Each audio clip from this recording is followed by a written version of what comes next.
Hi everybody, it's Saturday, January 29th, 2022.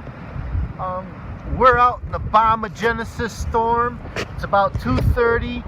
It's freaking cold. Okay, we're gonna give you the Accu Yeti forecast. That's a CCIS original. That's on a 5.9 on the squatchometer. We have major power outages, winter storm advisories. The whole freaking East Coast is being hammered. Winds are in excess of 70 miles per hour. It's awesome. We have sideways snow, and so the Accu Yeti forecast is 100% accurate. It is snowing right now. Temperatures are definitely below freezing. It's awesome. It's dangerous. Make sure if you go out there, you're squatching. We're gonna go see. There aren't gonna be many tracks now, but after the storm stops, we're on it. So let's get out there.